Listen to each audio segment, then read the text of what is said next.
اعوذ باللہ من الشیطان الرجیم بسم اللہ الرحمن الرحیم اللہم صلی علی سیدنا و مولانا محمد وعلی آل سیدنا و مولانا محمد وبارک وسلم۔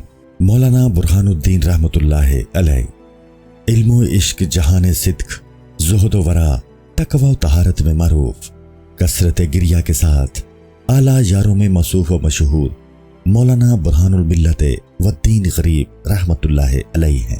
ایک عزیز کہتا ہے، غریب ستعین بے حب حق بدنیا، حبیب اللہ فی الدنیا غریب۔ یہ محب حق دنیا میں غریب ہے اور حبیب دنیا میں غریب ہوا کرتا ہے۔ محبت و اعتقاد جو مولانا برہان الدین غریب رحمۃ اللہ علیہ سلطان المشائخ سے رکھتے تھے۔ کاتب حروف عرض کرتا ہے کہ جو اعتقاد و محبت مولانا برہان الدین کو سلطان المشائخ سے تھا، عجب اعتقاد تھا کہ مرتے دم تک اپنی پشت مبارک غیاث پور کی طرف کبھی نہیں کی۔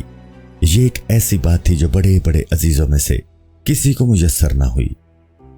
آپ اعتقاد و محبت کی فہرست میں تمام یاروں سے ممتاز اور سب کے مقتدا مانے جاتے تھے اور بہت سے اعلیٰ درجے کی یاروں سے ارادت میں سابق تھے۔ محبت و عشق کے گھائلوں اور زخمیوں کے لیے زود اثر مرہم تھے اور عاشقوں کے درد کی عمدہ دوا۔ خوش طبعان وقت جیسے امیر خسرو، میر حسن اور مسل، ان کے دیگر عزیز آپ کی لطافت طبع اور عشق کی وجہ سے آپ کے اسیر محبت تھے اور بیشتر اوقات آپ کی صحبت میں رہا کرتے تھے۔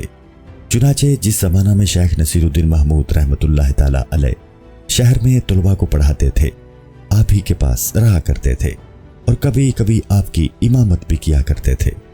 ایک دفعہ سلطان المشائخ نے مولانا محمود رحمۃ اللہ علیہ سے دریافت کیا کہ تم کہاں رہتے ہو؟ شیخ محمود نے عرض کیا کہ شہر میں، مولانا برہان الدین غریب کے گھر میں۔ اس پر سلطان المشائخ نے فرمایا، مرد سرہ باش ہر کجا خواہی باش۔ مولانا برہان الدین کو سما میں پلے درجے کا غلو تھا اور ذوق بہت رکھتے تھے، اور آپ کے ساتھ آپ کے یاروں کے رقص میں ایک جدا گانا طرز تھی۔ چنانچہ آپ کے یاروں کو اور لوگ برہانی کہہ کر پکارا کرتے تھے۔ آپ کی تاثیر دلی کا یہ حال تھا کہ جو شخص ایک ساتھ آپ کے پاس بیٹھتا، آپ کے عشق آمیز کلام کے ذوق اور محاورہ دل فریب کی صفائی سے آپ کی جمال ولایت پر عاشق ہو جاتا۔ اعتقاد و محبت میں بندگان خدا کے لیے آپ سے بہتر رہنما پیر کوئی نہ تھا۔ کاتب حروف نے بہت دفعہ اس بزرگ کی سعادت قدم بوسی حاصل کی ہے اور اس کے عشق انگیز کلمات کا اسیر ہوا ہے۔ سلطان المشائخ کا مولانا برہان الدین سے ناراض ہونا اور پھر آپ سے راضی و خوشنود ہو کر آپ کو خلافت عطا کرنا۔ کاتب حروف عرض کرتا ہے، چونکہ مولانا برہان الدین کی عمر 70 سال سے تجاوز کر گئی تھی اور کبر سنی کے علاوہ آپ اپنی خلت و بناوٹ میں نہایت ہی ضعیف و کمزور واقع ہوئے تھے، پھر سب سے قطع نظر کر کے پیر کی محبت میں بالکل سوختہ ہو گئے تھے۔ امیر خسرو کیا خوب فرماتے ہیں، خسرو اگرچہ سوختہ است نز پے دیگران، سوختہ ترباد ازین گر زبرائے تو نیست۔ خسرو اگر نے دوسروں کے لیے جلی ہے تو اس سے زیادہ جل جائے، کیونکہ وہ تیرے لیے نہیں ہے۔ لہٰذا مولانا غایت ذوف سے اپنی کملی کی دو تہ کر کے اس پر گھر میں بیٹھ جاتے تھے۔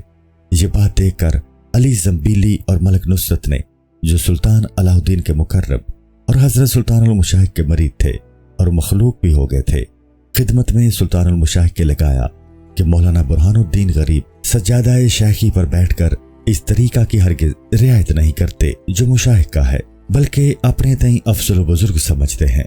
سلطان المشائخ یہ بات سن کر سخت رنجیدہ ہوئے، اور جب مولانا برہان الدین رحمۃ اللہ سلطان المشائخ کی زیارت و ملاقات کے لیے آئے تو سلطان المشائخ نے ان سے کوئی بات نہیں کی۔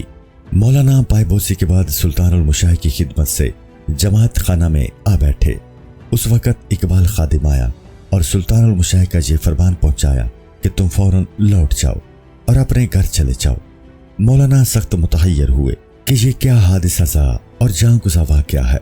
شیخ سعدی فرماتے ہیں، تاچے کردین دگر بار کے شیری لب دوست، بسخن باز نمے باشد و چشم از نازش۔ ایسا مجھ سے دوبارہ کیا قصہ ہوا کہ دوست منہ سے نہیں بولتا، وارث کی آنکھیں خدنگ ناز کا نشانہ نہیں بناتی۔ مولانا مجبوراً وہاں سے باہر نکلے اور مولانا ابراہیم کے گھر میں آئے، جو سلطان المشائخ کے تشتدار اور مولانا برہان الدین غریب کے دوست اور مخلص مہربان تھے۔ یہ مولانا ابراہیم غیاث پور میں رہتے تھے۔ مولانا برہان الدین یہیں آ کر ٹھہرے۔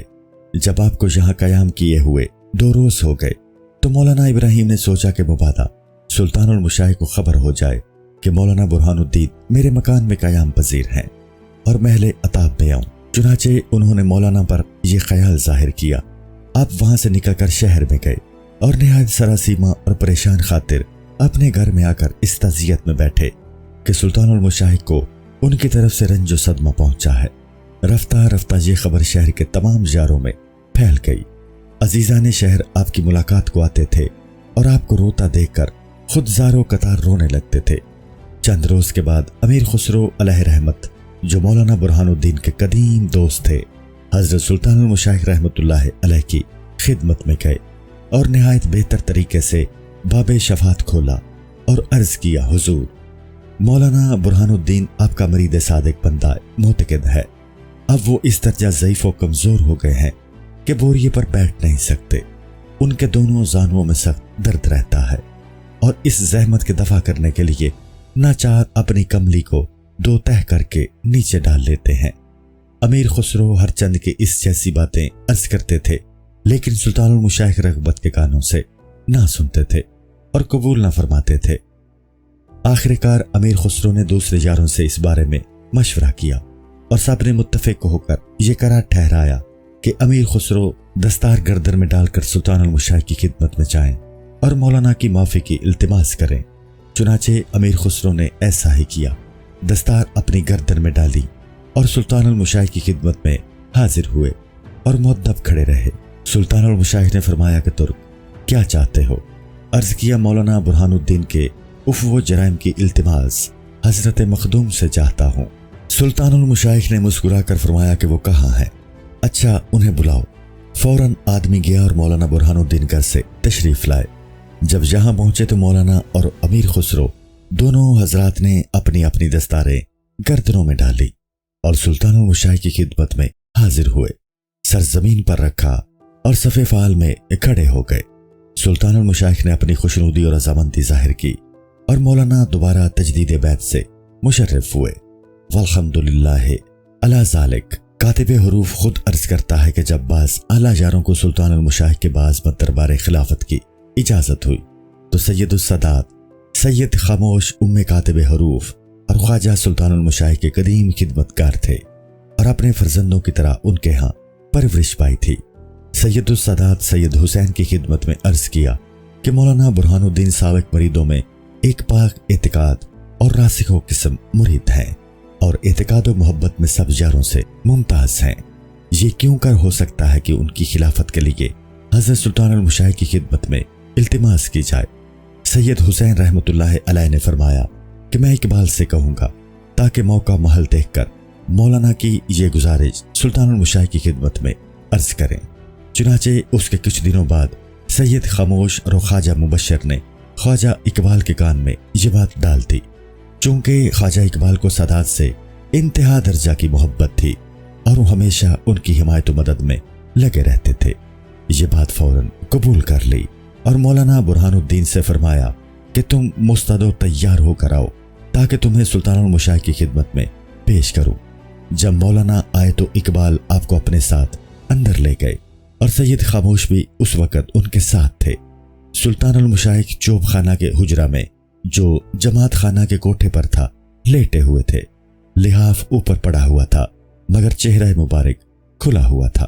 جب یہ سب حضرت اندر پہنچے تو خواجہ اقبال نے سلطان المشائخ کی خدمت میں عرض کیا کہ مولانا برہان الدین غریب مخدوم کا بندہ قدیم پائپوسی کی اجازت چاہتا ہے اور بخشش و رحمت کی امید رکھتا ہے۔ سلطان المشائخ آنکھ کھول کر اقبال کی طرف دیکھنے لگے۔ مولانا فوراً زمین پر گر پڑے اور پاؤں مبارک کو بوسہ دیا۔ بعداں خواجہ اقبال حضرت سلطان المشائخ کی نظر مبارک کے سامنے کپڑوں کا بکچہ خاص لائے اور کھول کر ایک پیراہن، ایک کلہا جنہوں نے سلطان المشائخ کی صحبت پائی تھی نکال لی اور سلطان المشائخ کے آگے لا رکھی۔ آپ نے اپنا دست مبارک پیراہن اور کلہا سے چھوا دیا۔ اس کے بعد خواجہ اقبال نے سلطان المشائخ کے روبرو وہ کپڑے مولانا برہان الدین کو پہنا دیے اور کہا، تم بھی سلطان المشائخ کے خلیفہ ہو۔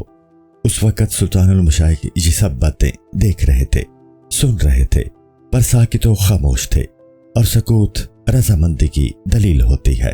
سلطان المشائخ کے انتقال کے بعد مولانا برہان الدین چند سال زندہ رہے اور خلق خدا کی بیعت لیتے رہے۔ جب دیوگیر میں تشریف لے گئے تو سفر آخرت قبول کیا اور وہیں مدفون ہوئے۔ آج آپ کا روزہ مبارک ان شہروں کی خلق کا قبلہ حاجات ہے۔ السلام علیکم۔ پوری کتاب دیکھنے کے لیے ہمارے یوٹیوب چینل صوفی سما کی پلے لسٹ میں جائیں۔ یہاں آپ کو مختلف بزرگوں کی کتابیں ملیں گی، اور جو کتاب پوری نہ ہوئی اس پر کام تیزی سے ہو رہا ہے اور ریگولر بیسس پر اپلوڈ ہوتی رہتی ہیں۔ آپ سے گزارش ہے کہ آپ ہمارے یوٹیوب چینل کو سبسکرائب کر لیں اور بیل نوٹیفیکیشن پر کلک کر لیں تاکہ ہماری آنے والی کتابیں آپ کو ملتی رہیں۔ جزاک اللہ خیر۔